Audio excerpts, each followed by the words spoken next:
Aleluia. Pode se assentar. Amém? Gostaria de chamar aqui a minha esposa, o Daniel. E a Ariadne. Amém? Glória a Deus.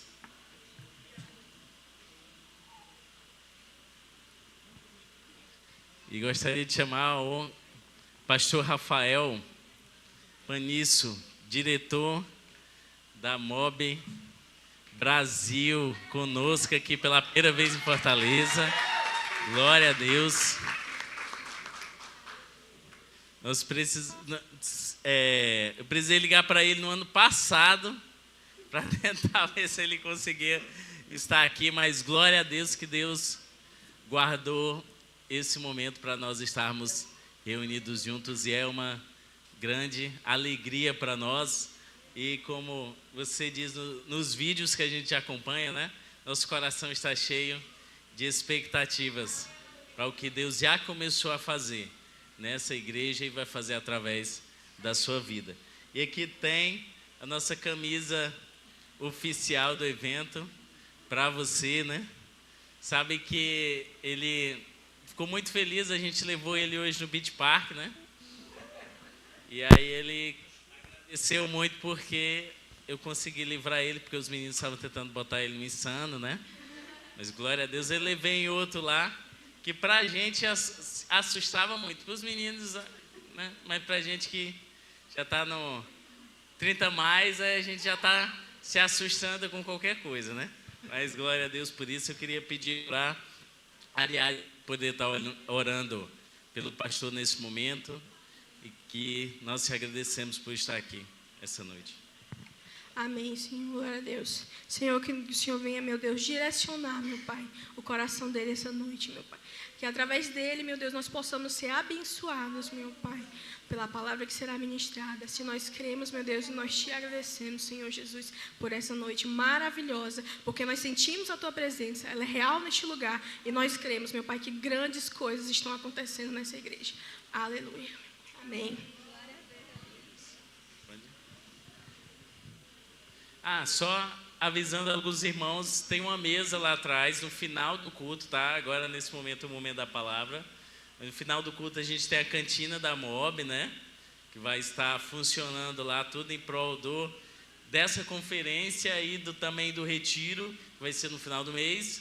E também alguns materiais da MOB, que tem livros lá, agenda, algumas camisas, né? Tem poucas coisas, né? Porque ele já, nessas andanças aí, viagens, ele já distribuiu tudo, já vendeu tudo para a honra e glória do Senhor Jesus, mas ele está confeccionando mais para a gente poder estar junto. Amém?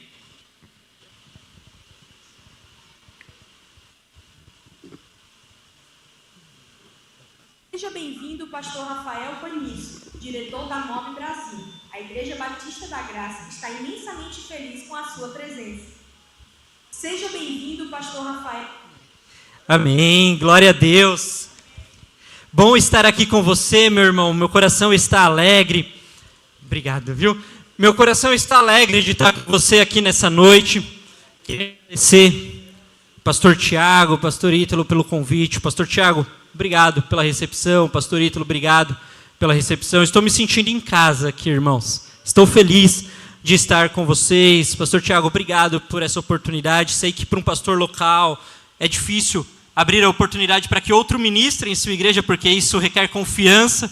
É um desafio, porque eu venho, passo aqui o final de semana e depois eu vou embora. E se eu deixar algum problema aqui, quem tem que resolver é o pastor Tiago. Então, isso exige confiança, abrir espaço para que outro ministre na igreja local. E sou grato, pastor, por esse convite, pela oportunidade, por essa confiança. Eu trago um abraço também do meu amigo, pastor Carlos, diretor da MOB, presidente da MOB Brasil, perdão.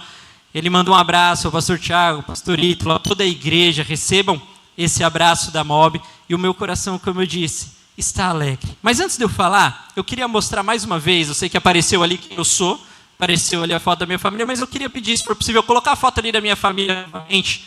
Queria apresentar a minha família. Minha esposa, a Carol, ela é a melhor parte de mim. Nós nos tornamos um e ela é a melhor parte. de nós dois, e o Bernardo, nosso pequeno filho, que está quase com 3 anos. E quando eu descobri que minha esposa estava grávida e que era um menino, eu disse para ela, falei, olha, já que é um menino, eu quero que seja um menino de verdade.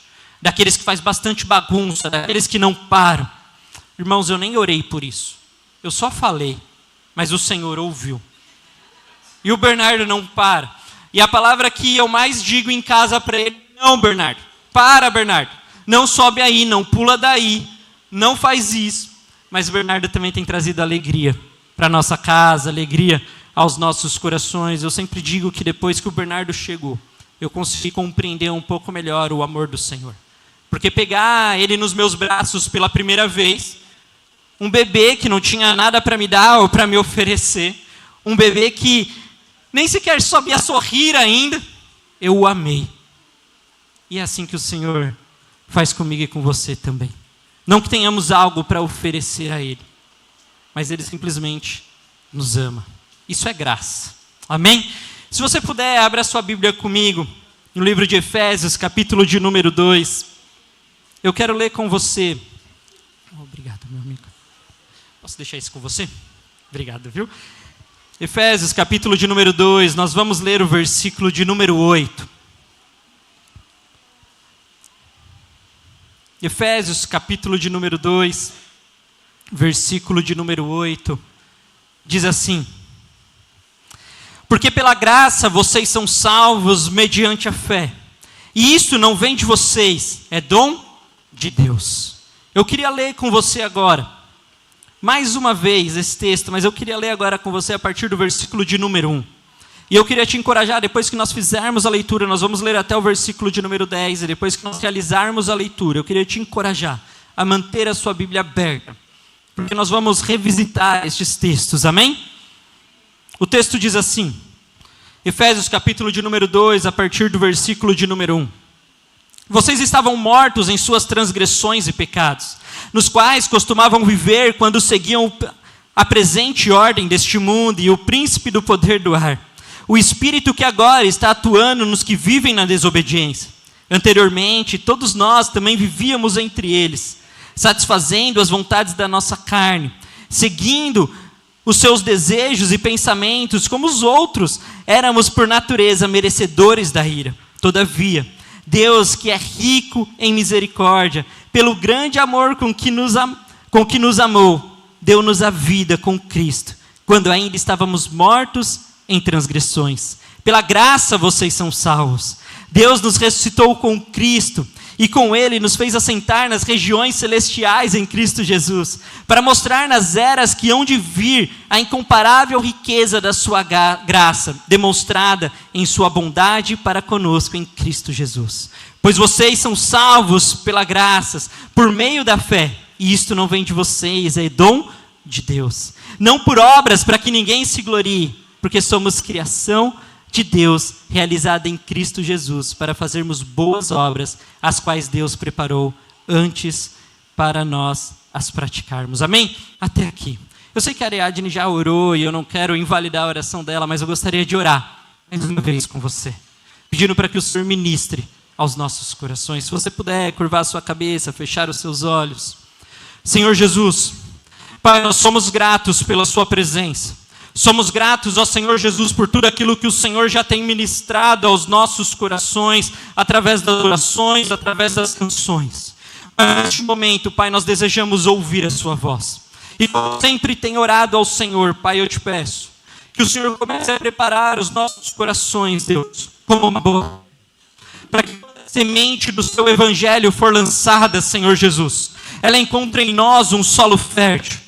Ela encontra em nós, ó Pai, um solo fértil, que haja, Senhor Jesus, em nós transformação, mudança de vida, que a mensagem do Teu Evangelho encontre em nós um solo, Pai, onde ela possa criar raízes profundas e gerar transformação não apenas em nós, mas também naqueles que nos cercam, Pai, mas também através de nós, Senhor.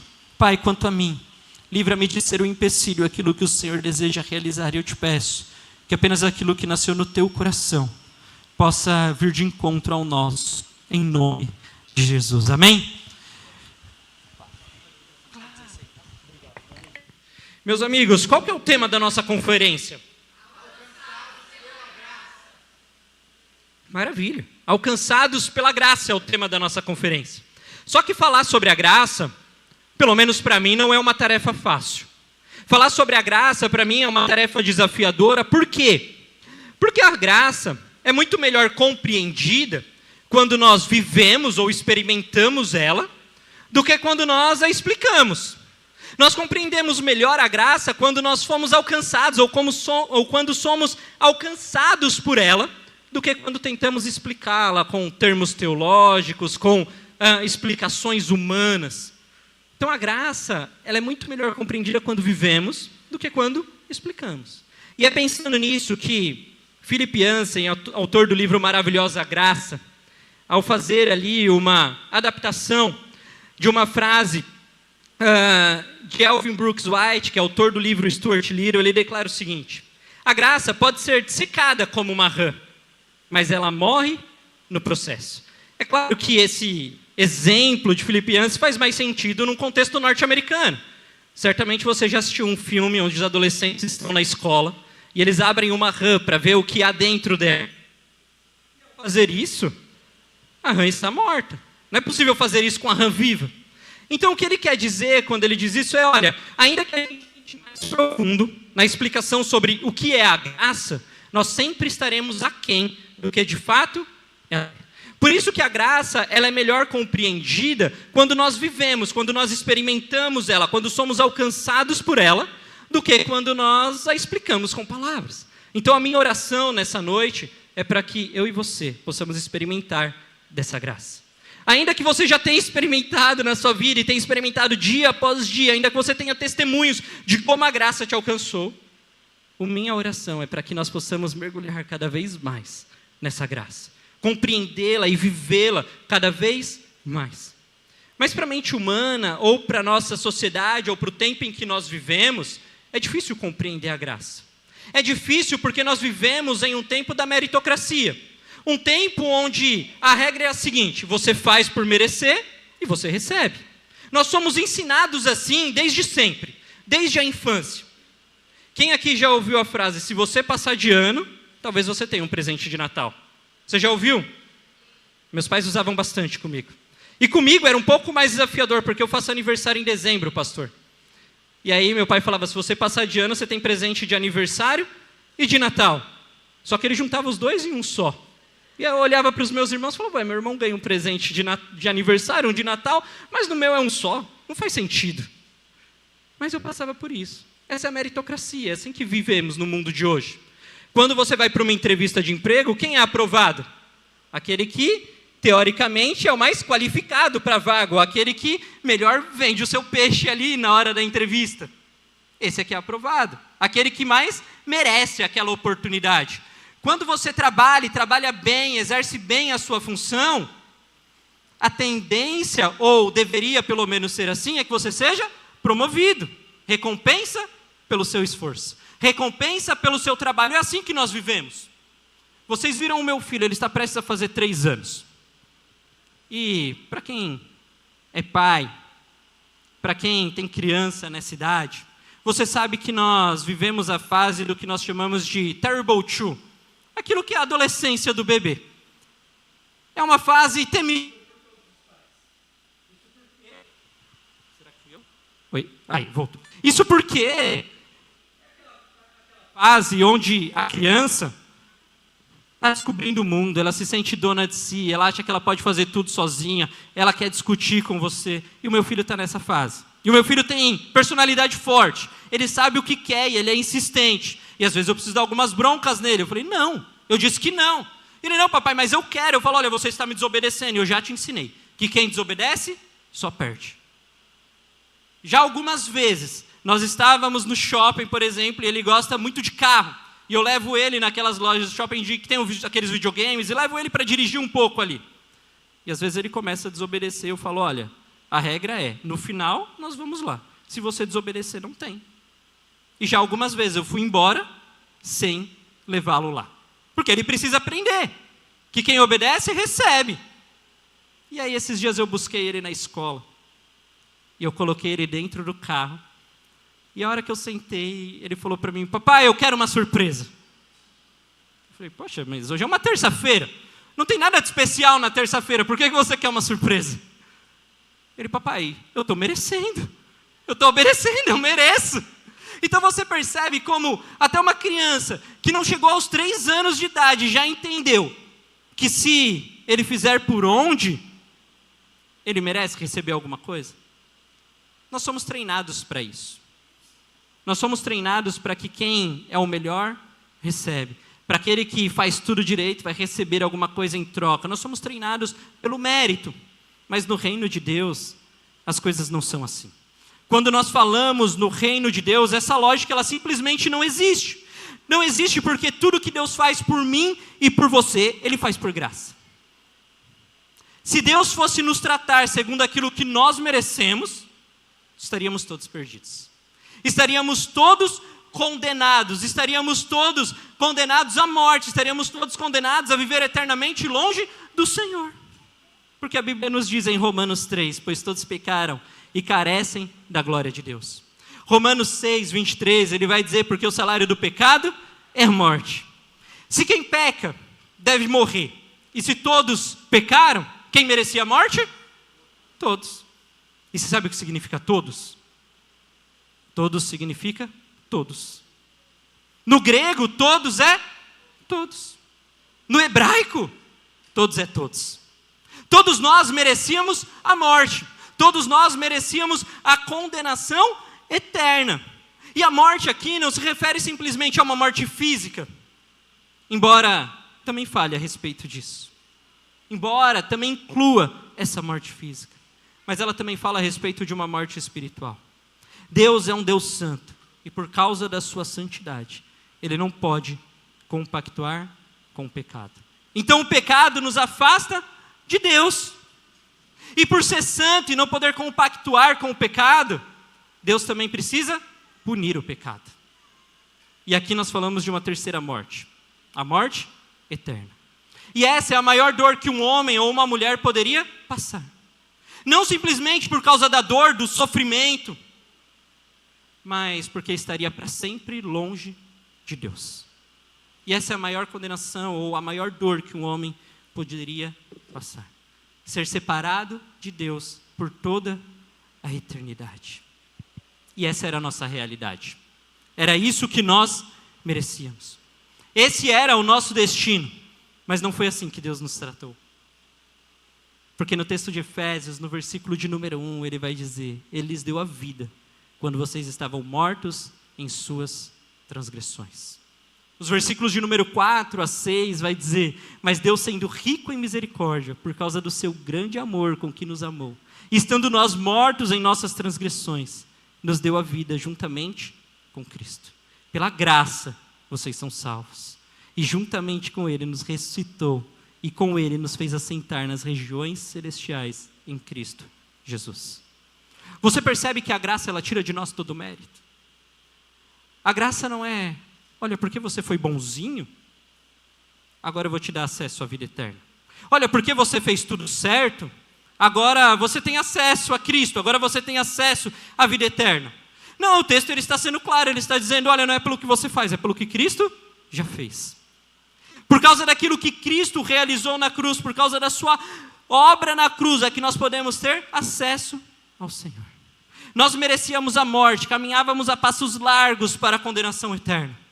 Mas Deus, que é rico em misericórdia, e por causa do seu grande amor, não nos tratou segundo aquilo que nós merecíamos. Em vez disso, Ele enviou o seu Filho unigênito para morrer em nosso lugar e levar sobre si todas as nossas dores, as nossas enfermidades e os nossos pecados, nos resgatando da morte para a vida. O próprio Deus se fez homem, habitou entre nós, andou sem jamais pecar e se entregou voluntariamente para morrer no meu e no seu lugar. E aqui para mim é especial, se entregou voluntariamente. Às vezes nós pensamos na obra de Cristo na cruz. Quando assistimos a paixão de Cristo, já assistiu a paixão de Cristo? Você vê o sofrimento de Jesus quando Ele estava se entregando para morrer no nosso lugar. E talvez você já tenha pensado: ah, se Judas não o traísse. Poxa, por que Jesus não correu? Por que Jesus não fugiu? Ele está sendo morto injustamente. Mas é isso que o Evangelho nos apresenta. Jesus se entregou voluntariamente, não tinha outro caminho. Se Jesus não tivesse se entregado para morrer no meu e no seu lugar, nós estaríamos condenados. Mas o Evangelho não acaba com a morte do Senhor Jesus na cruz, levando sobre si as nossas dores, as nossas enfermidades, os nossos pecados. E graças a Deus por isso. Porque a morte não teve poder sobre ele. Afinal, quem que merece morrer? Quem pecou. Jesus jamais pecou. Ao terceiro dia, o Senhor ressuscitou e hoje ele está vivo. E reina de eternidade em eternidade. Mas o Evangelho também não acaba aí. Com o simples fato de que Jesus ressuscitou. Porque ele foi assunto ou levado aos céus, de onde um dia virá nos buscar. Essa é a nossa esperança, essa é a mensagem do Evangelho, essa é a mensagem que nós compartilhamos. Nós não merecíamos, mas ele nos deu a vida eterna. Ele morreu em nosso lugar, ele se entregou em nosso lugar. Na cruz, Jesus morre por mim e por você, pelos nossos pecados. E agora, o que o homem precisa fazer para ser salvo? Simplesmente crer. Crer que o sacrifício de Jesus é suficiente para nos resgatar da morte para a vida. Na cruz, Jesus morre no nosso lugar. E agora ele diz, você quer a vida eterna? Simplesmente creia que esse sacrifício é suficiente. Ao crer que Jesus morreu em nosso lugar, recebemos a vida. Porque homem nenhum seria capaz de pagar a sua dívida para com Deus. Porque o pecado não estava impregnado apenas nos nossos atos, mas também na nossa natureza, que insistentemente nos inclina para longe do Senhor. Falando sobre os nossos pecados e transgressões, os versículos de número 2 e 3 nos revelam a realidade dessa nossa natureza. A realidade de uma natureza que não está rendida a Cristo, mas a nós mesmos. E ele declara, nos quais vocês andaram no outro tempo, segundo o curso deste mundo, sendo guiado por aquilo que este mundo diz que é certo, sendo guiado por aquilo que este mundo diz que é o padrão, segundo o príncipe da potestade do ar, do espírito que agora atua nos filhos da desobediência. Entre eles também nós, todos andamos no passado, segundo as inclinações da nossa carne, ou seja, segundo a vontade da nossa carne, fazendo aquilo que agrada a nós mesmos, fazendo a vontade da nossa carne, dos pensamentos. E éramos por natureza filhos da ira, como também os demais. Sendo assim, nós não precisávamos apenas de salvação, mas também precisávamos de uma nova vida, uma nova natureza. E é isso que Jesus nos dá na cruz. Efésios 2, os versículos 8 e 9 declaram, porque pela graça são salvos mediante a fé. E isso não vem de vocês. É dom de Deus, é presente de Deus, não de obras, para que ninguém se glorie. A obra de Cristo na cruz tira de mim e de você todo o mérito e coloca em Cristo.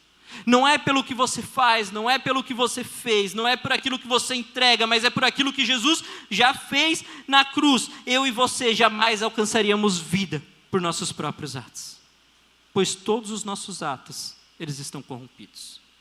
Se eu e você olharmos com sinceridade para dentro de quem somos, se eu e você olharmos com sinceridade para aquilo que permeia os nossos pensamentos e corações, nós veremos que o pecado ainda está lá. Nós veremos que até as nossas mais belas ações, nós veremos que até os nossos mais belos gestos ainda estão contaminados pelo pecado, pelo orgulho, por arrogância, por prepotência, por querer algo em troca. O pecado, ele constantemente tenta nos afastar do Senhor. Eu me lembro, pastor Tiago, quando eu estava para casar, e um amigo meu tinha um apartamento fechado, que ele tinha comprado. A mãe dele, na verdade, antes de falecer, tinha comprado e deixado para ele. Só que aquele apartamento não tinha nada ainda. Não tinha piso, não tinha um forro no teto, não tinha nada. E ele chegou para mim e falou, Rafa, se você quiser, eu alugo esse apartamento para você num preço excelente. E de fato foi um preço que ninguém faria naquela época onde eu moro. E ele falou, só tem um problema, lá não está reformado. Mas se você quiser, você pode entrar lá, reformar do seu jeito, como você quiser. Não me importo com o piso que você vai colocar, não me importo com as cores que você vai pintar a parede, não me importo com nada. E tudo que você gastar lá, eu desconto do aluguel. E assim eu fiquei um ano sem pagar aluguel ali, por causa dessa reforma. Mas eu lembro que menino novo, ainda inexperiente, eu pedi para rebaixar o teto com aqueles forros de gesso, de drywall. E eu achei que rebaixar o teto ele ia vir pronto. E um dia o gesseiro me liga e fala, tá pronto. E a hora que eu chego lá, o teto estava só na placa do drywall. Eu falei, pera, como está pronto? Não vai ficar pronto? Não vai ficar branco esse teto? Ele falou, não, você contratou para eu rebaixar o teto. O contrato não foi para que eu passasse a massa corrida, lixasse, pintasse, deixasse pronto. Eu falei, não, tá certo. Você está certo, eu estou errado, a gente não combinou isso mesmo, então tudo bem. E eu conversei com um irmão da igreja. Ele é pintor e eu falei para ele, olha, estou precisando, você não faz um orçamento para mim? Vamos lá fazer. Ele falou, olha, Rafa, eu te dou isso de presente de casamento. Com uma condição, você vai lá me ajudar. Eu falei, tá ótimo, perfeito, vamos. Eu lembro que nós fomos, passamos massa corrida em tudo. E aí chegou na parte temível. Lixar. Irmãos, lixar uma parede como essa é difícil dar os ombros. Mas lixar um teto é muito pior. Porque você fica aqui ó, olhando para cima e lixando.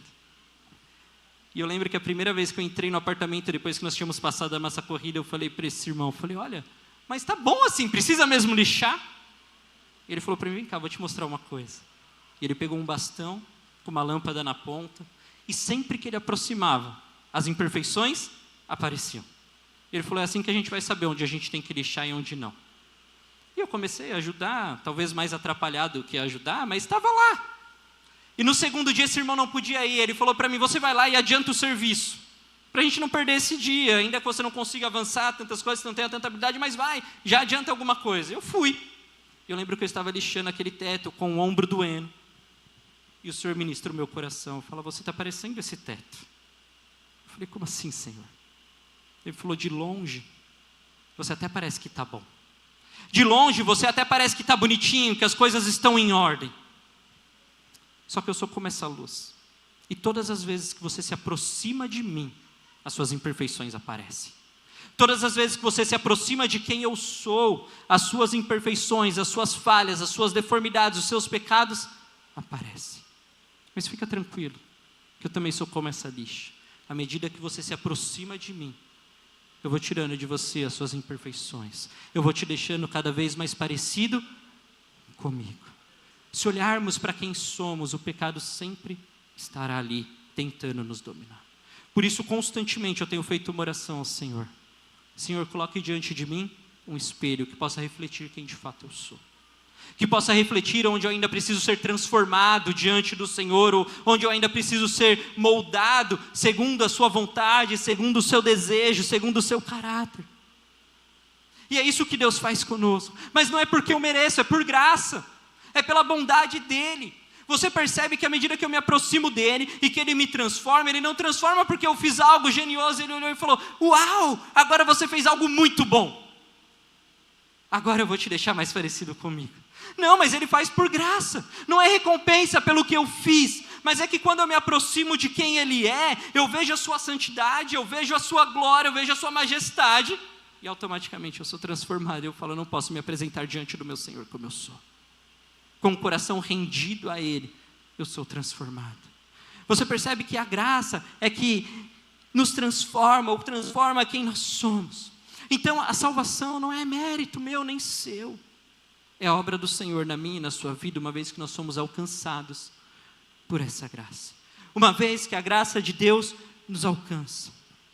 E eu não sei se isso constrange o seu coração, mas deveria constranger. Imaginar que eu não merecia, mas que o Senhor ainda assim me amou e se entregou por mim, deveria constranger os nossos corações. Eu digo que o Bernardo tem me ensinado um pouco mais sobre o amor de Deus. E eu digo isso porque às vezes ele faz coisas que me deixam extremamente nervoso. Esses dias eu dei uma bronca nele. E ele fechou a mão, pastor. E ele veio devagarzinho para encostar no meu rosto. Como quem diz assim, eu vou testar até onde é o meu limite. E eu fiquei extremamente nervoso com ele. Precisei corrigi-lo. Mas eu não deixei de amá-lo. Porque eu não amo pelo que ele faz. Eu amo por quem ele é. É meu filho.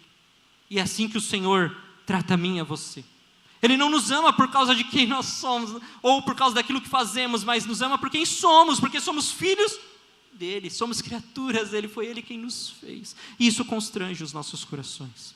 Isso constrange o meu coração, porque quando eu olho para Jesus, falando com os seus discípulos em João 15, nos versículos 13 e 14, ele vai dizer assim: ninguém tem amor maior do que este, de alguém que dá a própria vida pelos seus amigos. Vocês são os meus amigos, se fizerem o que eu lhes ordeno. A Bíblia diz que o pecado nos torna inimigos de Deus. E aí Jesus está dizendo agora para os seus discípulos: ninguém tem amor maior do que este, de alguém que dá a vida pelos seus amigos. Você tinha algo para oferecer ao Senhor? Eu não tinha. Pelo contrário, a minha natureza, os meus atos, as minhas escolhas, as minhas ações declaravam que eu era inimigo de Deus. Mas enquanto eu chamava Deus de inimigo, Ele me chamava de amigo, dizendo: eu vou dar a minha vida por ti na cruz. Isso é graça. Você estaria disposto a fazer isso por alguém? Me lembro de uma história que o meu pastor compartilhou comigo um dia. Ele disse que conversando com o irmão, esse irmão não era da igreja, e esse irmão professava uma outra fé, e esse irmão estava defendendo a ideia de uma salvação por obras. E eu lembro que o meu pastor olhou para esse irmão e disse para ele: olha, se existe uma outra maneira de ser salvo, como você está dizendo, pelas nossas obras, por aquilo que fazemos, pelas nossas boas ações, então Deus é um Deus mau. Se existe uma outra maneira que não pela graça de ser salvo, Deus é um Deus mau. Porque qual pai, amando o seu filho, entregaria ele para morrer no lugar de alguém que não merece, se houvesse outra alternativa? Nenhum. Então a salvação é pela graça. Deus entrega o seu filho para morrer em nosso lugar quando nós não tínhamos nada para oferecer para ele, quando nos declarávamos inimigos dele por causa dos nossos atos. Ele nos chamava de amigo. Esse texto é maravilhoso, ele constrange o meu coração. Porque embora a graça tire de mim e de você todo mérito, ela não é um cartão de crédito sem limite, do qual você precisa ou pode usar e depois nem precisa pagar a fatura. Seria bom se fosse assim, né? Estava no encontro de atualização teológica, pastor Paulo Azevedo disse o seguinte: ele disse: o cartão de crédito é maravilhoso, só pode ter sido Deus que criou. Você vai e compra sem nem ter dinheiro. Mas aí Satanás viu isso e criou a fatura. Depois você precisa pagar. Isso é desafiador. Mas a graça não é um cartão de crédito que diz para você: vai lá, gasta o que você quiser, faz o que você quiser. Não tem problema. Viva como você quiser, não. Porque o Senhor Jesus nos chama de amigos. E aí ele fala: agora, se vocês querem ser os meus amigos, andem da forma como eu lhes ordenei. Andem em obediência a mim e a minha palavra, não para serem salvos, mas porque já são salvos. Mas porque já foram alcançados pela graça. A graça nunca será uma muleta para você se apoiar e dizer: eu posso viver como eu quero. Porque todo aquele que se encontra com Cristo, ou é alcançado pela sua graça, não permanece o mesmo. Isso é impossível. É impossível se encontrar com quem Cristo é impossível se encontrar com o amor do nosso Senhor, é impossível ser alcançado por essa graça e permanecer o mesmo, não dá. Algo em nós muda, algo em nós é transformado. Eu compartilhava com os meninos hoje à tarde um pouco do meu testemunho, e eu falava para eles: na medida em que eu me encontrei com Cristo, que eu tive um encontro real com o Senhor, alguém me mudou. Porque nada mais lá fora me satisfazia. Eu encontrei algo que me preenchia por completo, e agora tudo que eu queria era dar a minha vida a Ele. A Bíblia nos conta em João 3 a história de um homem chamado Nicodemos. Esse homem vai se encontrar com Jesus à noite. Ele era um fariseu, líder religioso, respeitado. Ele vai ao encontro de Jesus e ele fala: olha, Senhor, nós sabemos que o Senhor é enviado da parte de Deus. Porque ninguém pode realizar o que o Senhor realiza se Deus não estiver com ele. Jesus parece não dar muita bola para o que ele estava falando ou para aqueles elogios de Jesus. Então disse para ele: olha, ninguém pode ver o reino dos céus, ou ninguém pode entrar no reino de Deus se não nascer de novo. Nicodemos olha para aquela realidade e parece não entender. Ele fala, eu já sou velho, como que eu vou nascer de novo? Como é que eu volto para o ventre da minha mãe? Como é que eu volto para a barriga da minha mãe para nascer mais uma vez? E aí, Jesus olha para ele e vai dizer para ele, olha Nicodemos, quem não nascer da água e do Espírito não pode entrar no reino de Deus. Nicodemos ainda não estava entendendo, mas Jesus estava convidando ele para uma nova vida, uma vida que já não seria pautada pelas suas próprias vontades, pelos seus próprios desejos, por aquilo que satisfazia o seu coração, mas uma vida guiada pelo Senhor. Aqueles que são alcançados pela graça, agora já não são donos de si, já não são donos da sua vida, mas ela pertence a Cristo. É como se ele dissesse, olha, agora a minha vida pertence a Ele. Quando nós levantamos as nossas mãos, falamos, sim, eu quero reconhecer Jesus como meu único e suficiente Salvador. Eu quero receber Jesus na minha vida, eu estou dizendo, olha, sim, eu quero alcançar a vida eterna, eu creio que o sacrifício dele na cruz é suficiente para me salvar. Mas eu também estou dizendo, agora a minha vida não pertence mais a mim, a minha vida pertence a Ele.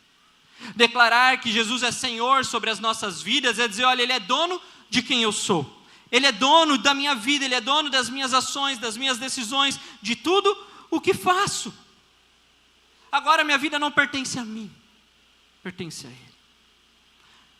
Só que olhando para a juventude nos tempos atuais, ou naquilo que tenho visto, caminhando por aí, trabalhando com jovens já há mais de 10 anos,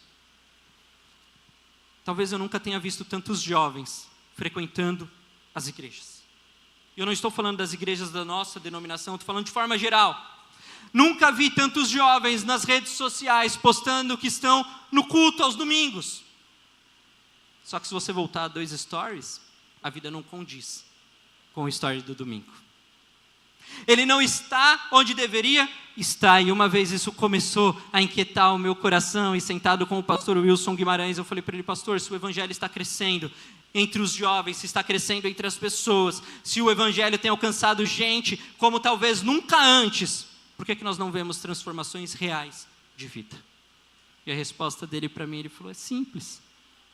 As pessoas encontraram em Jesus um Salvador, mas não um Senhor. Elas querem alguém que as livre da condenação, mas querem viver de forma livre, entre aspas. Porque entenderam ou acham que liberdade é fazer o que quer, a hora que quer, da forma que quer. Só que nós temos um problema. Porque o pecado, disfarçado de liberdade, é um senhor cruel que nos leva à morte. Mas quando nos rendemos a Cristo, somos alcançados pela sua graça e temos a vida eterna. Talvez nesta noite Jesus esteja já fazendo o mesmo convite para você. Talvez Ele esteja derramando graças sobre a sua vida, te enchendo de fé e o chamando para experimentar algo que você nunca viveu. Como se Ele estivesse dizendo, ei, venha, eu tenho coisas novas para você, eu quero alcançá-lo com a minha graça, eu quero te mostrar que existe algo pelo qual vale a pena viver. E talvez o convite de Jesus para nós nesta noite seja, eu já te chamei de amigo. E a sua resposta? Qual vai ser? Eu já estou te chamando de amigo. Você quer me chamar do quê? Eu acho que não há nada mais glorioso do que um dia ser conhecido como amigo de Deus. Eu amo a forma como Deus fala a respeito de Moisés. Ele fala, não, como eu servo Moisés é diferente. Com ele eu falava face a face, como quem fala com um amigo. Imagina daqui 20, 30, 40 anos, alguém falar assim, você conhece o pastor Ítalo? Qual Ítalo? Aquele que era amigo de Deus? Conhece o pastor Tiago? Qual pastor Tiago? Aquele que andou com Deus? É a graça que nos permite isso. A graça que nos permite sermos chamados amigos de Deus. Em João 15:15, Jesus vai continuar e ele diz assim, já não chamo vocês de servo, porque o servo não sabe o que o seu senhor faz, mas tenho chamado vocês de amigos, porque tudo o que eu ouvi de meu Pai, eu lhes dei a conhecer. Mais do que nos dar a vida eterna, a graça que nos alcança, nos chama a participar daquilo que Deus está realizando, nos chama a conhecer o seu coração e sermos participantes daquilo que Ele está realizando sobre a terra. E isso não é mérito nosso, é graça. É bondade de Deus. Deus não precisa de mim e de você. Se ninguém te contou isso, eu vou te contar. Deus não precisa de você, mas Ele te chama para participar daquilo que Ele está fazendo. O Senhor Jesus diz aos seus amigos: olha, se vocês andarem comigo, se vocês quiserem caminhar comigo, mais do que te chamar de servos, eu vou te chamar de amigo. Eu farei o coração do Pai conhecido a vocês. Mais do que nos dar a vida eterna, a graça nos chama a sermos participantes da obra de Cristo. A graça que nos alcança não nos livra apenas da condenação eterna, não nos traz apenas para a vida, mas ela nos convida a fazer alguma coisa. A andar agora, a caminhar com Cristo. O versículo de número 10 de Efésios, capítulo de número 2, vai dizer que nós fomos criados em Cristo Jesus para boas obras. Boas obras não são a causa da salvação, mas o resultado dela. Porque uma vez que nós fomos alcançados por Cristo e por sua maravilhosa graça, nos rendemos a Ele, nós já não somos mais guiados pelas nossas vontades e desejos que insistentemente nos levam para longe do Senhor.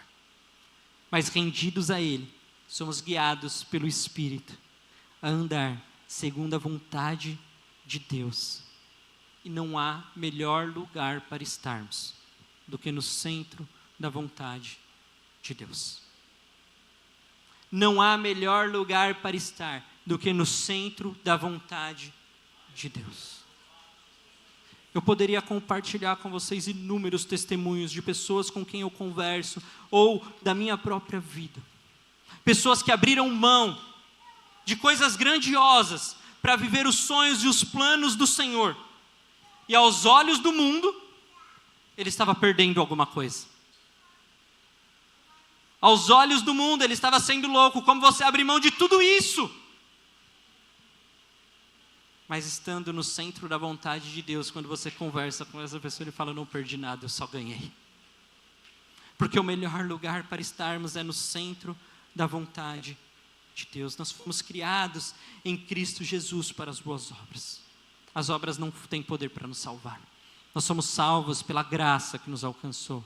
É Deus quem vem ao nosso encontro, nos oferece, tem a vida eterna. Você quer? E nós precisamos responder a isso. Como queremos ser conhecidos daqui a alguns anos? Queremos ser conhecidos como: você conhece fulano? Qual fulano? O lá da informática? Você conhece aquela moça? Qual moça? Aquela do supermercado? Ou você quer ser conhecido como quem? Aquele que andou com Deus? Aquele que conheceu ao Senhor? Como você quer ser conhecido daqui a alguns anos? Nós temos muitos jovens aqui. E eu sei que você quer constituir família, quer ter filhos. Que legado você quer deixar para sua família? Que legado você quer deixar para aqueles que vêm depois de você? Aquele que andou com Deus, foi alcançado pela graça do Senhor e viveu para a glória de Deus? Ou alguém que simplesmente viveu a sua vida comum? Viveu a vida como o mundo tem vivido, mas quando os anos se passaram, logo se esqueceram. Minha família está na 4ª geração. Meu filho é a 4ª geração de cristão na família. E eu poderia trabalhar muito, meus irmãos. Poderia me dedicar. Eu estudei, me preparei para isso, pastor Tiago. Fiz faculdade, estudei, trabalhei em boas empresas e podia continuar me dedicando para construir um excelente patrimônio e deixar para o meu filho. Só que um dia tudo isso ia se acabar. Um dia tudo isso ia chegar ao fim. Meu filho poderia cuidar desse patrimônio, fazer com que esse patrimônio crescesse, ou podia torrar tudo segundo a vontade dele. Eu não sei. Mas é fato que daqui 50 anos, poucas pessoas se lembrariam de mim. É fato que daqui 50 anos, 60, 80, os filhos dos meus filhos, talvez nem saibam quem eu sou, o que eu construí, o que eu fiz. Mas se eu me dedicar a andar no centro da vontade de Deus, e ensinar o meu filho a andar no centro da vontade de Deus, daqui 50 anos ele ainda vai colher os frutos daquilo que foi plantado no coração dele hoje. Se ele entender a graça, que a graça o alcançou, e agora ele fala assim como Cristo deu a vida por mim, eu quero dar a vida por ele, eu verei a 5ª geração de cristão na minha família. Talvez eu veja a 6ª, talvez meu filho veja a 7ª. Aquilo que nós construímos para esse mundo, um dia será consumido pelo tempo. Mas aquilo que construímos em Cristo, isso permanece para sempre. Isso ninguém pode roubar. Isso ninguém pode tirar. Isso não é mérito nem meu e nem seu, isso é fruto da graça. Eu queria terminar orando com você. Se você puder fechar os seus olhos. Pudesse colocar de pé.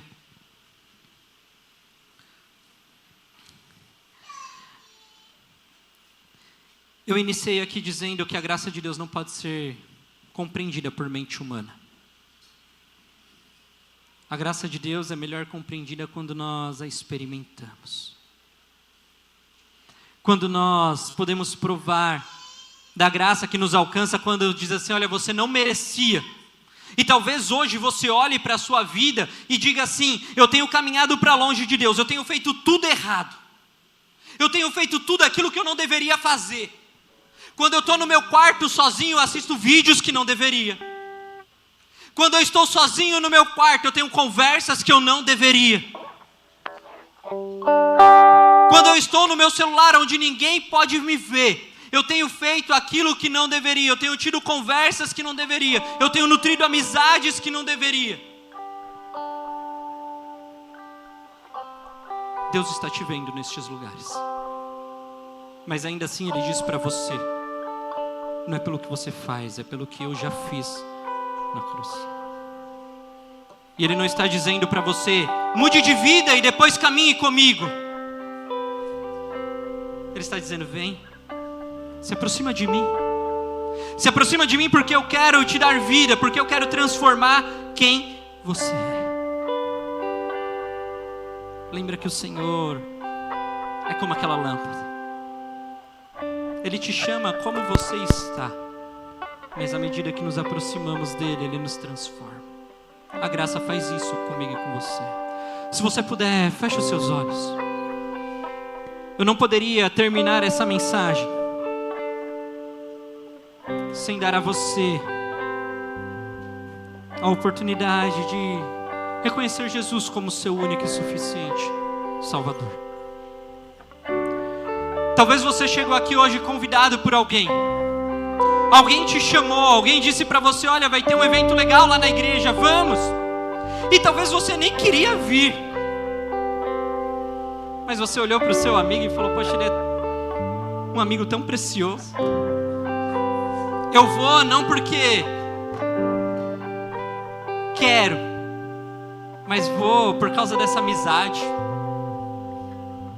Mas você chegou aqui e talvez o Senhor tenha falado ao seu coração. Tenha falado com você sobre uma graça que te dá vida. Tenha falado com você enquanto todos te julgavam, enquanto todos te apontam o dedo, o Senhor disse, ei, eu te vejo e eu quero te dar vida. Se esse é o seu caso e você quiser nesta manhã dizer sim, eu quero dar um passo em direção ao Senhor e entregar a minha vida a Ele. Aonde você estiver, faça um sinal com a sua mão. A ideia aqui não é te expor, não é expor ninguém, mas é orar com você.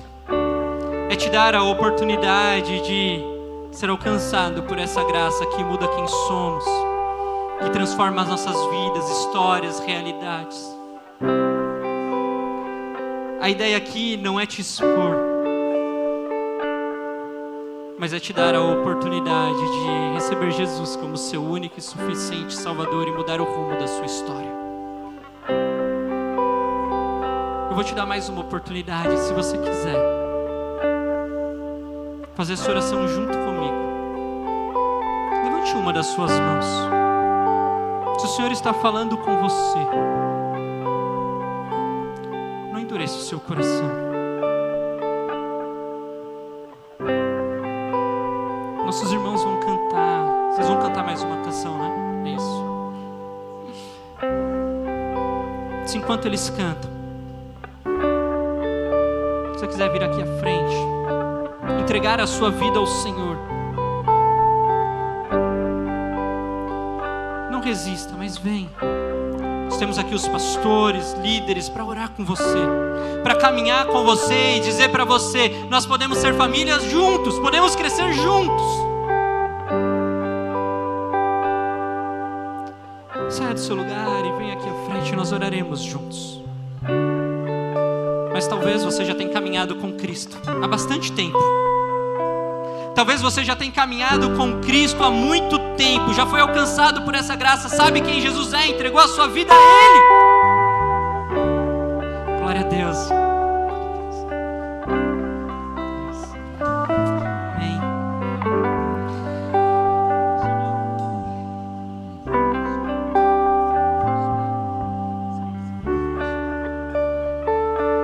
Meus irmãos, vamos orar com a Suelen. Suelen quer entregar a sua vida ao Senhor. O Senhor falou ao coração dela. Suelen, se você puder, ora assim comigo. Senhor Jesus, Pai, eu quero nesta noite te reconhecer como o meu único e suficiente Salvador. Perdoa os meus pecados, escreve o meu nome no livro da vida. Amém. Suelen, olha um pouquinho ali para trás. Você está vendo essa galera toda aqui? Eles vão te abraçar, vão te receber como uma família, vão andar com você, vão orar por você, vão cuidar de você. Você não está sozinho. Vamos orar por ela. Senhor Jesus, Pai, nós somos gratos, Pai, por aquilo que o Senhor tem feito, por aquilo que o Senhor falou ao coração da Suelen, Pai. Te pedimos, ó Senhor Jesus, que neste momento ela seja cheia com o Teu Santo Espírito, Pai. Que neste momento, Senhor Jesus, ela se sinta abraçada pelo Teu amor, ó meu Pai. Que nos alcança, Senhor Jesus, não por quem somos, não por aquilo que fazemos, ó Senhor Jesus, mas por causa da Tua obra na cruz, Senhor. A cruz revela aos nossos corações, Senhor Jesus, o nosso valor para Ti, Pai. A cruz revela, meu Pai, aos nossos corações que nós somos amados do Senhor, que o Senhor nos ama, que o Senhor nos chama de filhos, que o Senhor nos chama de amigos e nos convida a caminhar contigo, Pai. Enche, Senhor, a vida da Tua filha, Pai, com a Tua presença, eu te peço. Em nome de Jesus, a enche com a Tua presença. Meu irmão, esse exemplo da Suelen, você tem caminhado talvez com Cristo e quer vir aqui à frente, porque você fala: olha, eu tenho caminhado com Ele, mas a minha vida talvez não está como deveria. Eu não tenho forças para caminhar sozinho. Eu queria alguém para caminhar comigo. Eu queria alguém para orar comigo. Nós não precisamos mais de intermediários, nós temos acesso direto ao Pai. Mas há momentos tão difíceis na nossa vida que a gente olha e fala: eu não consigo sozinho, alguém precisa caminhar comigo. Eu preciso que alguém ore por mim. Talvez você tenha caminhado com Cristo, mas o seu coração está longe dele. E você quer que alguém ore contigo. Eu queria te pedir que enquanto os nossos irmãos cantam mais uma canção, você saísse do seu lugar e viesse aqui à frente. Em nome de Jesus.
Pai, essa é a sua palavra, Senhor, e ela nunca volta vazia.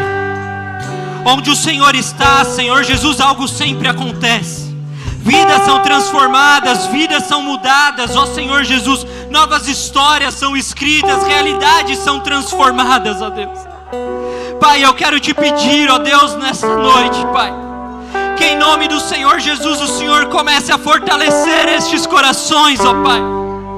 Que em nome do Senhor Jesus, Pai, a Tua presença comece a encher estes corações nesta noite, Pai. Visita-nos, ó Deus, de uma maneira especial esta noite, Senhor. Pai, fortaleça, Senhor Jesus, não apenas os nossos jovens, meu Pai, mas toda essa comunidade para continuarmos caminhando contigo. Eu sei, Senhor, que muitas vezes as lutas batem na nossa porta, o dia mal bate na nossa porta, Senhor Jesus. Muitas vezes temos vontade de desistir, de parar, desanimamos, ó Senhor Jesus. Mas nesta noite eu te peço, renova as nossas forças para continuar caminhando. Ainda que, meu Pai, tenhamos, ó Deus, tido um encontro contigo, mas estamos caminhando para longe de Ti, eu te peço, nos traz de volta nesta noite. Alinhe os nossos corações com o Teu, porque assim como o Senhor nos chama de amigos, nós queremos responder a isso e dizer: queremos ser amigos do Senhor. Pai, a Sua graça é melhor compreendida quando nós vivemos do que quando explicamos, Pai. Por isso eu te peço, Senhor Jesus, que nesta noite o Senhor nos deixe provar desta graça. O Senhor nos deixe provar deste amor de uma maneira ainda mais profunda, Senhor Jesus.